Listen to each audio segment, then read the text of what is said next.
Para falar conosco sobre este assunto, recebemos aqui em nossos estúdios, temos a honra de recebê-la, a juíza titular da 2ª Vara do Trabalho de Três Lagoas, a doutora Beatriz Maki Shinzato Capucho. Nós vamos falar com ela a respeito, claro, de todo esse trabalho e tirar algumas dúvidas a respeito aí deste tema. Se você tem alguma dúvida para a doutora Beatriz, manda na nossa página do Facebook, que nós passamos aqui para ela. Tiramos aí, esclarecer algumas questões relativas aí a ações trabalhistas aqui em Mato Grosso do Sul. Doutora Beatriz, muito obrigado por estar conosco, é um prazer recebê-la aqui no Hora da Notícia. Já estivemos juntos aqui em outras oportunidades, né, aqui na Caçula, e realmente é um número que, claro, chama a atenção, mas é importante porque mostra, principalmente a respeito. Nós sabemos do trabalho de vocês da Vara do Trabalho aqui de Três Lagoas, que diz a respeito não só da defesa dos direitos do trabalhador, mas também, né, de julgar diversos casos. Imagino que tem vários casos semelhantes, principalmente envolvendo aí os direitos do trabalhador. Muito bom dia, doutora. Bom dia, Rafael. Bom dia a todos. É um prazer estar aqui com vocês, falando desses números que foram notícias no nosso tribunal. Com certeza. Doutora, começando então a respeito deste assunto, né, foram aí um aumento expressivo de 57,5%, né, nos números de processos que, claro, foram relacionados principalmente a horas extras. O que explica esse aumento nesses números de processos no ano passado, doutora? Tá. Você tocou num tema bastante interessante, essa questão do aumento. Esse número que você mencionou, de 50%, foi em relação ao tema horas extras. Sim. No geral, nós tivemos um aumento de 30%. Em relação às horas extras, mostra a complexidade que esse tema adquiriu com o desenvolvimento da nossa sociedade, né? Então, quando a gente antes pensava em jornada, Rafael, a gente pensava numa jornada assim, de 8 horas, de segunda a sexta-feira e 4 aos sábados. Hoje não é mais assim, a sociedade se desenvolveu, hoje a sociedade é 24 horas, então as empresas passaram a se ajustar para atender essa demanda, e hoje o que a gente fala? A gente fala em escalas, né? Não se fala mais de segunda a sexta, a gente tem diversas escalas. Então as empresas se ajustaram, passaram a adotar escalas. Você já deve ter ouvido falar em 4x2, 5x3, 6x1, 12x36, turno ininterrupto de revezamento. E além dessas escalas diferenciadas, se adota um sistema em conjunto, que seria um sistema de compensação, banco de horas, e além disso a possibilidade de fazer toda uma regulamentação diferenciada por acordo coletivo. Sim. Então, diante dessa complexidade, é natural que surjam mais conflitos em relação a esse tema. Tanto em relação à questão do cumprimento do que foi acordado por acordo coletivo ou pela própria legislação, se a empresa está respeitando o limite de horas extras, a prorrogação do turno ininterrupto, por exemplo, e também conflito de interesses, claro, né? Claro. Então, assim, você pode imaginar, para a empresa é interessante, às vezes, exigir horas extras dos seus empregados do que contratar um outro colaborador. E, por outro lado, o lado do trabalhador, que ele sabe que quanto mais horas extras ele faz, menos tempo ele tem de lazer ou com a família. E isso tudo gera conflito e acaba sendo resolvido lá, quando as partes não conseguem resolver entre si, acaba gerando essas ações na Justiça do Trabalho. E eu acredito que essa é a justificativa aí para esse índice de 54% para as horas extras. Você tem percebido, principalmente, em relação aqui a Três Lagoas, que tem tido muitos processos relativos à questão das horas extras? Sim, aqui, particularmente, a gente tem empresas em diversas áreas, em diversos setores, e empresas que funcionam 24 horas, e principalmente o setor de serviços. Aqui a gente tem uma questão do transporte, né? E então essas ações de transporte envolvendo horas extras são muito comuns. A jornada do motorista ela é complexa, ela é diversa, também tem outra regulamentação, e acaba também gerando esses conflitos na justiça, que acabam na Justiça do Trabalho. Essa questão, né, principalmente porque a Justiça do Trabalho, nós sabemos aqui em Três Lagoas, ou em todo o Brasil também, ela é a última instância, por exemplo, quando não se consegue resolver uma situação entre o trabalhador e o empregado. Porque às vezes o trabalhador, ele às vezes nem conhece os direitos dele, aí ele é orientado, tem ali todo um trabalho para poder ter o conhecimento, aí quando chega na Justiça do Trabalho ele vê, olha, isso aqui é um crime, eu não sabia, aí vai chegar lá na hora, ele só toma consciência quando tem o processo em andamento, né, doutora?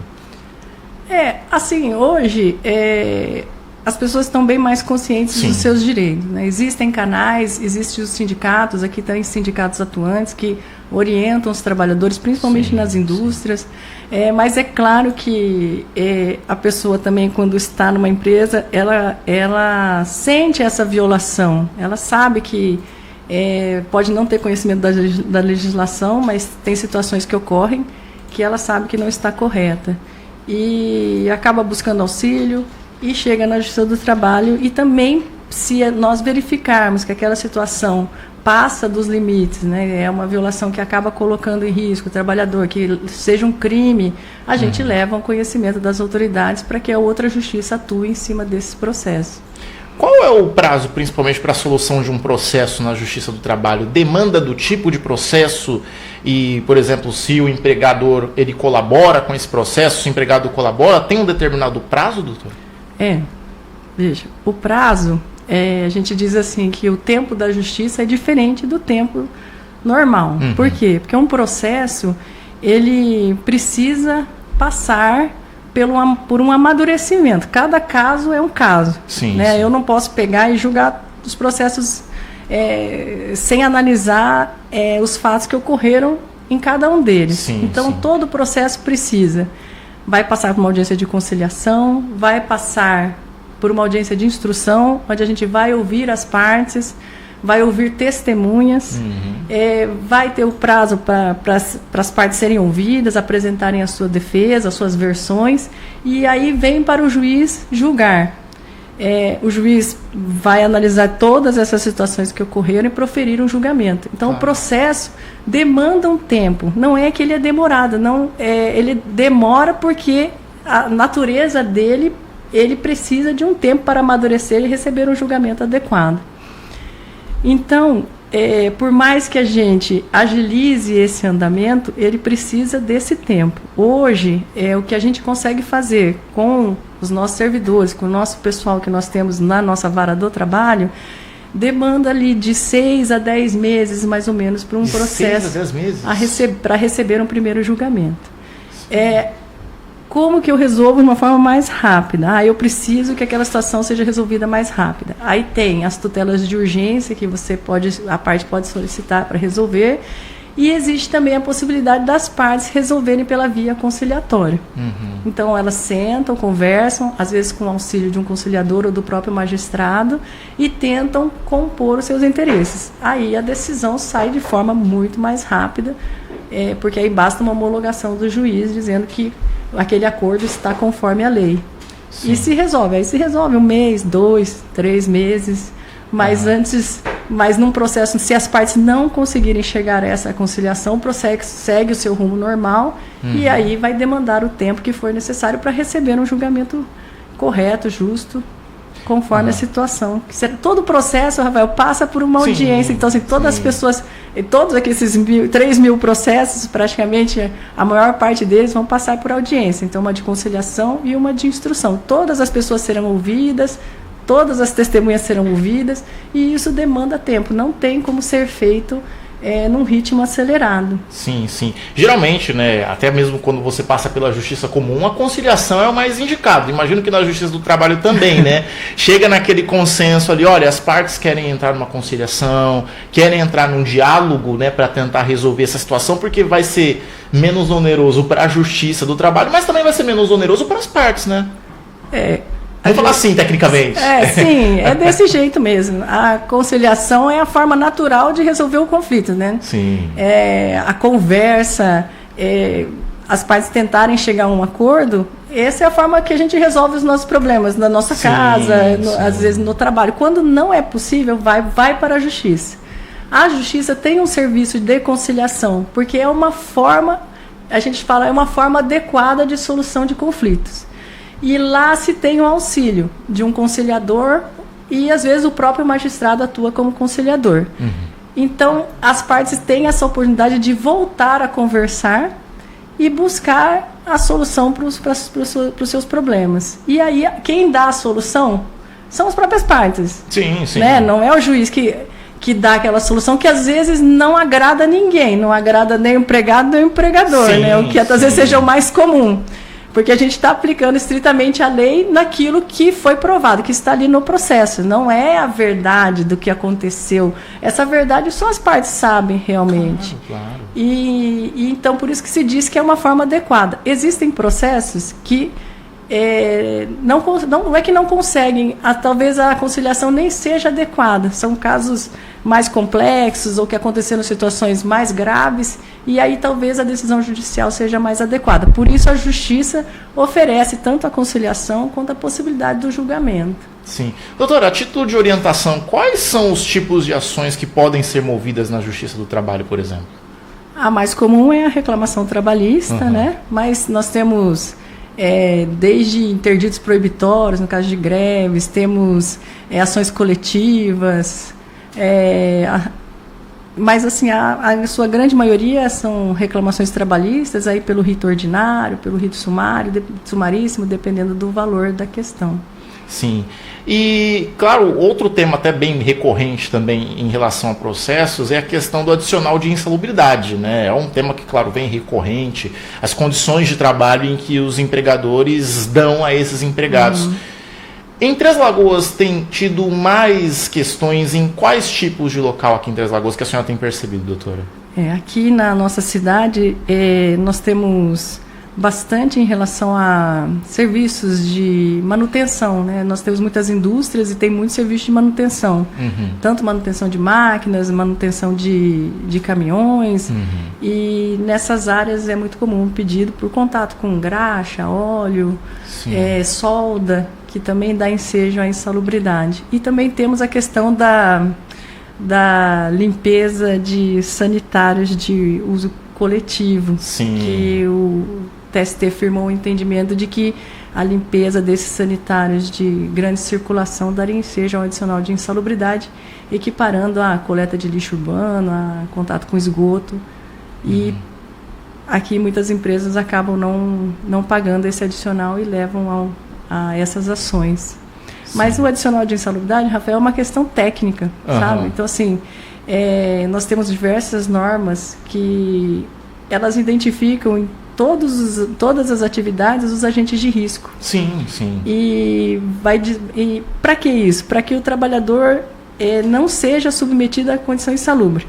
É o contrário. Porque ninguém deveria trabalhar colocando a sua saúde em risco. Claro. Então, essa norma é feita para que as empresas observem e tentem neutralizar ou eliminar esse agente de risco. O ideal, a gente diz que é não existir o pagamento da insalubridade. A insalubridade só deve existir se realmente em aquelas situações em que não é possível mesmo eliminar o trabalho em condição de risco. Sim. Então, acaba gerando os pedidos de adicional de insalubridade porque os trabalhadores sabem que tem contato com agente de risco e fazem o pedido acreditando que ou a empresa não está cumprindo toda a norma regulamentar ou teria falhado em algum procedimento ali para eliminar esse agente de risco, né? Então, não fornecimento de EPIs, ou não utilização correta dos EPIs, ou adoção de alguma medida coletiva para evitar esse agente danoso. E você tem, obviamente nós sabemos, doutora, que, claro, questão de insalubridade e tudo mais, chega na hora, às vezes, a pessoa ali envolvida ela tem que provar, ela tem que comprovar que ela foi prejudicada em relação àquele caso ali que envolveu a insalubridade, um local que não era adequado para essa pessoa e tudo mais. A senhora percebe que tem uma dificuldade, principalmente recorrente, para que esses trabalhadores, essas pessoas, possam comprovar a insalubridade pelos seus empregadores aqui em Três Lagoas? Então, a insalubridade talvez seja que menos eles tenham dificuldade, porque é uma questão técnica. Então, eu mando um perito de confiança do juízo, esse perito vai à empresa, vai ao local de trabalho, analisa as condições, os equipamentos que foram fornecidos, ele elabora um laudo e me diz se teria ou não insalubridade naquele local de trabalho. Então, é uma questão bem técnica mesmo, apenas eventualmente a gente deixa de acolher esse laudo, mas talvez seja um dos pontos assim que o reclamante tenha menos dificuldade ali de fazer a prova, porque a prova depende dessa prova pericial. Sim, o perito ele vai no local da denúncia, ele vê ali a situação, caso ele detecte, ele já passa para o laudo, isso influencia no andar do processo. Sim, diretamente influencia no julgamento. Olha aí. E ainda falando de Três Lagoas, nessa questão dos processos, também das ações, houve um aumento de 18% no número das novas ações ano passado, doutora? 18%? O que a senhora acredita que influencia esse número? É um número, claro, 18% é um número razoável, mas que chama atenção bastante, não é? O que a senhora acredita esse aumento desse número aí, 18%, doutora Beatriz? Olha, o ano passado nós tivemos um dos menores índices de desemprego do país. Sim. Parece que o índice de desemprego no país foi de 6,1%, que já é baixo, considerado baixo. E no nosso estado ficou em 3,1%. Então, assim, foram mais contratações, mais dispensas, mais relações de trabalho. Sim. E, por consequência, isso gera reflexos para nós na Justiça. Acredito que outro ponto também foi a consolidação do entendimento do Supremo Tribunal Federal de que, em relação ao beneficiário da Justiça gratuita, a cobrança dos honorários advocatícios sucumbenciais, ela não ela é inexigível. Sim. Enquanto perdurar essa situação de hipossuficiência. Então, assim, mesmo que o empregado ele venha perder a ação, ele não vai ser cobrado pelos honorários advocatícios sucumbenciais a que ele seja condenado. Apesar de ser condenado, ele não vai ser executado, posso dizer. A senhora acredita que em 2025 isso possa permanecer também?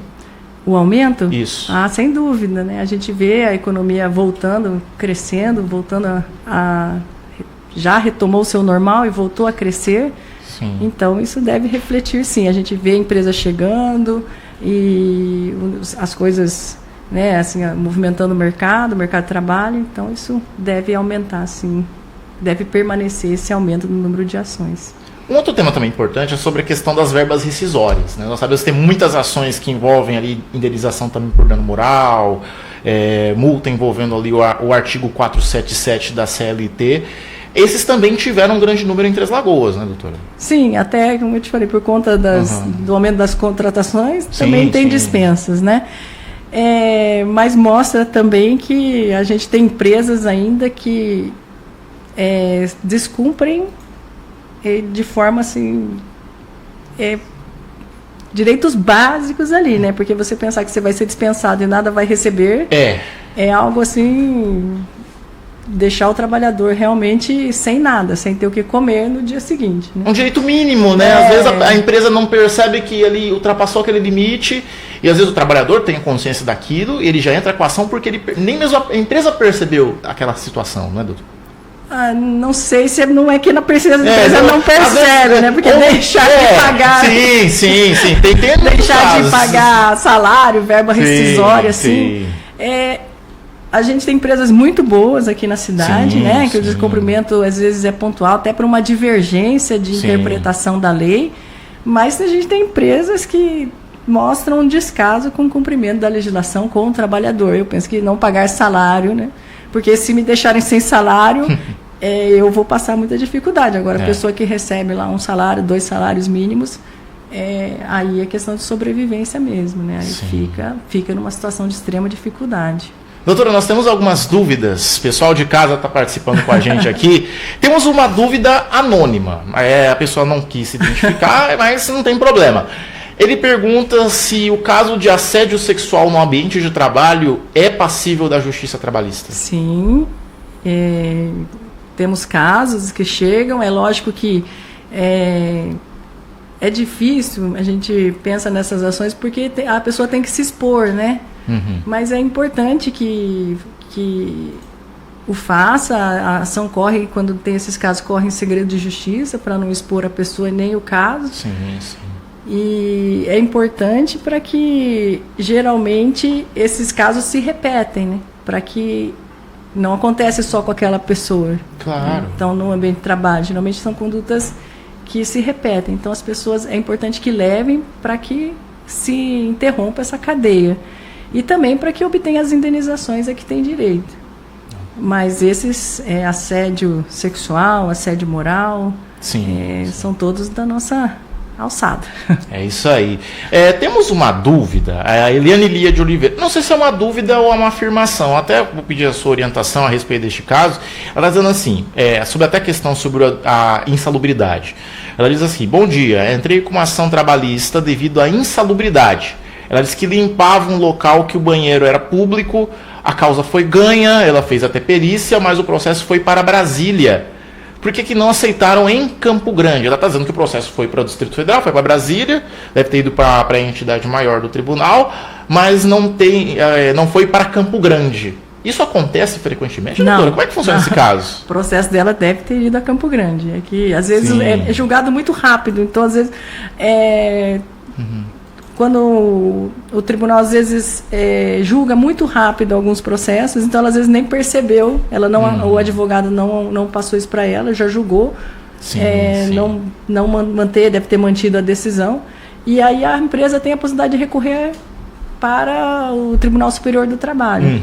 E às vezes demora mesmo a análise lá em Brasília, demora um pouco. Às vezes é rápido, é meio imprevisível. A gente diz assim, quanto tempo vai durar o meu processo? Não tem como saber. Porque são processos do Brasil inteiro, né? Vai julgar o processo de Mato Grosso do Sul, mas tem processo de São Paulo, processo do Rio, de Brasília, de outros estados, então demora Demora, porque às vezes se for só até o 2º grau, volta rápido. Às vezes não, a empresa quer recorrer até Brasília, aí vai ter o trâmite, aí tem o trâmite de Brasília. Então tem tem que seguir uma ordem para julgamento, então até voltar demora. Mas com certeza passou por Campo Grande. Nós temos uma outra pergunta. Pessoal, aproveitando, gente, primeiramente, só quero esclarecer, nós estamos conversando com a doutora Beatriz aqui, mas não é orientação trabalhista a respeito dessas coisas. Se você quer uma orientação trabalhista, nós recomendamos você procurar o seu advogado trabalhista ou o tribunal aqui de Três Lagoas, né, a Vara do Trabalho, para uma orientação. A nossa entrevista que nós estamos fazendo aqui com a doutora Beatriz é a respeito dos números, né, de ações que aumentaram aqui em Três Lagoas. Tivemos esses dados do ano passado, mas se você precisa de uma orientação, até muitas pessoas estão perguntando aqui a respeito como funcionam as férias. A Maria Aparecida, ela trabalha há 8 anos e gostaria de saber, pois toda vez parece que está faltando algo, ela quer saber como é a soma. Mas caso você queira tirar alguma dúvida trabalhista, procure a autoridade trabalhista. Temos aqui a Vara do Trabalho em Três Lagoas, temos aí advogados trabalhistas que podem recorrer nesse caso, mas a doutora não está aqui para dar orientação trabalhista. Nós estamos conversando a respeito, claro, a questão aí sobre as ações aqui em Três Lagoas. Mas se a senhora quiser até falar a respeito, responder esse questionamento da Maria Aparecida, ela quer saber como funcionam as férias, né? O cálculo aí, que ela trabalha 8 anos e gostaria de saber, pois toda vez que ela faz o cálculo, está faltando algo. Eu não sei se eu entendi bem a pergunta, se é em relação ao cálculo ou a tirar as férias, né? Isso. A cada ano que você trabalha, você adquire um período de 30 dias de férias que deve ser usufruído dentro do ano seguinte. Então, assim, se eu comecei a trabalhar no dia 1 de agosto, eu vou até o dia 31 de julho e adquiro um ano. Aí, no ano seguinte, do dia 1º de agosto a 31 de julho, eu vou usufruir meus 30 dias de férias. Sim. Com a reforma trabalhista, as férias podem ser fracionadas em até 3 períodos, né? Nenhum inferior, um não pode ser inferior a 14 dias e os outros não podem ser inferiores a 5. Essa é uma questão que foi trazida pela reforma, a possibilidade de fracionamento. Sim. Quando vai ser usufruída, pode se acordar com o empregador, mas o empregador tem esse poder de dizer quando você vai usufruir as férias. Sim. Em relação ao cálculo, a média é assim, o último salário, né, o salário atualizado, né, o que ele está recebendo no momento de tirar as férias, com a média das variáveis que ele recebeu nos últimos 12 meses. Então, no período aquisitivo, naquele ano anterior. Então, se ele recebeu horas extras, se recebeu gratificação, e aí usa a média dessas parcelas para o cálculo, para integrar nas férias, no cálculo das férias. Se a empresa não conceder as férias dentro daquele período concessivo que a gente chama, naquele ano seguinte, passa a ser devida em dobro.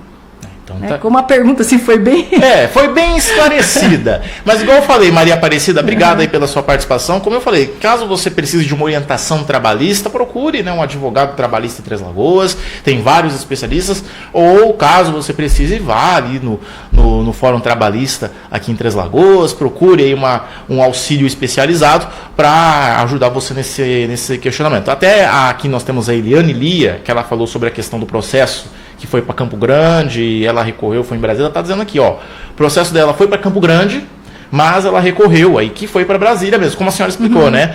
A pessoa pode recorrer, aí o processo passa para a instância superior. Isso.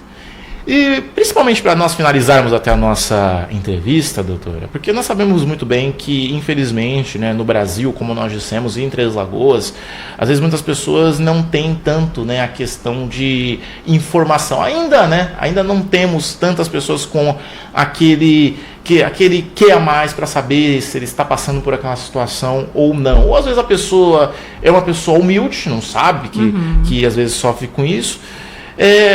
O que a senhora orienta como juíza, principalmente para esses trabalhadores que mexem com questões pesadas, como a senhora disse, né, em máquinas pesadas, tudo mais, sofrem ali um determinado risco? A senhora orienta para que esse trabalhador ele possa buscar o caminho legal e principalmente ali ter uma solução antes mesmo de ingressar com uma ação judicial na Justiça do Trabalho. Como que a senhora orienta esse trabalhador? Tá. Veja. As relações de trabalho, elas são muito intensas, né? Só a gente pensar que o empregado fica no ambiente de trabalho, pelo menos numa jornada normal, 8 horas do seu dia, é um terço do dia. Então, os conflitos, eles são naturais. Ele está lá o dia todo, está trabalhando, está em contato, recebendo ordens, cumprindo, acaba tendo conflito. Então, isso que eu estou dizendo é tanto para o empregado quanto para o empregador. O empregador também tem que ter consciência de que o conflito nesse tipo de relação, ele é normal. Sim. A gente não pode achar que vai ter uma relação perfeita. A gente quer dizer que não tem conflito, mas a gente tem conflito em todo lugar. Tem conflito em casa, sai na rua, tem conflito. E vai ter conflito no trabalho, mesmo porque ali tem... O empregado e o empregador tem que cumprir inúmeros direitos, eles têm inúmeros direitos, mas tem que cumprir inúmeros deveres. Então, assim, o primeiro passo é conversar. Não tem por que não conversar, né? Sim, conversar com o seu chefe, se não chegar no chefe, no gerente, está acontecendo isso, está acontecendo aquilo, como é que vamos resolver? Claro, não está bom para nós. Não resolveu? Os trabalhadores têm acesso aos seus sindicatos. As empresas têm, aqui no Três Lagoas, praticamente todas essas empresas têm sindicatos de trabalhadores correspondentes às atividades que elas desenvolvem. Sim. Então, o sindicato dá assistência quanto à jurídica, quanto à informação. Mas eu não quero ir no sindicato. Aí vamos buscar um auxílio de um advogado, vamos conversar com os colegas, com o que está acontecendo, vamos levar o advogado, ver se seria o caso de ajuizar uma reclamação trabalhista. E se a pessoa tiver conhecimento ou for uma causa muito simples, existe na Justiça do Trabalho que a gente chama de atermação, que a parte pode ir lá fazer sua reclamação.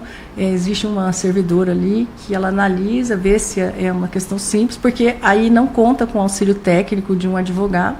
Claro. E a ação dele é processada. Mas o ideal é que, primeiro, se busque uma conversa, né? O segundo passo ali, busque um auxílio, ou do sindicato, até do Ministério Público do Trabalho, que também aqui é bem atuante. Aqui é uma questão que eu acho que é grave, vamos levar ao Ministério Público, que ele também dá esse auxílio. Inclusive, o Ministério Público do Trabalho tem peritos próprios que, se for um caso, aqui está acontecendo uma coisa que é muito perigoso. Ele vai lá, vai levar os seus peritos, vai verificar antes de chegar na justiça. E se for um caso de grande repercussão, ele mesmo move a ação no lugar dos trabalhadores. Sim, muito importante. E claro, qualquer orientação, gente, procure a vara do trabalho, procure um advogado trabalhista e, mais importante, é valer os seus direitos. Principalmente, né, nós temos CLT, que é a Consolidação das Leis do Trabalho, né?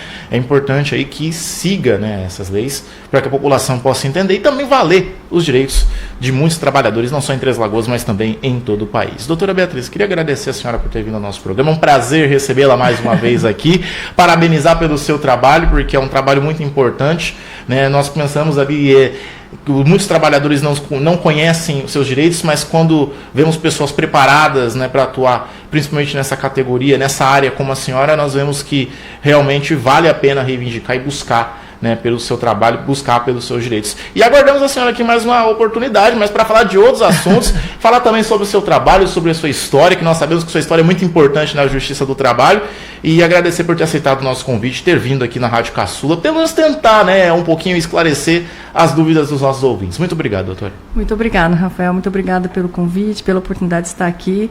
A Justiça do Trabalho é uma justiça social, né? A gente tem que dizer que ela está aberta e estamos preparados ali para resolver os conflitos que surjam aqui em Três Lagoas. Eu quero, assim, chamar a atenção que, até para conta você diz da história, eu vou aproveitar e dizer que as nossas varas do trabalho, elas são selo ouro da Justiça do Trabalho, por estar entre as melhores varas do trabalho do Brasil, tanto a primeira quanto a segunda vara do trabalho de Três Lagoas. Então, nós estamos à disposição da sociedade e muito obrigada pela oportunidade.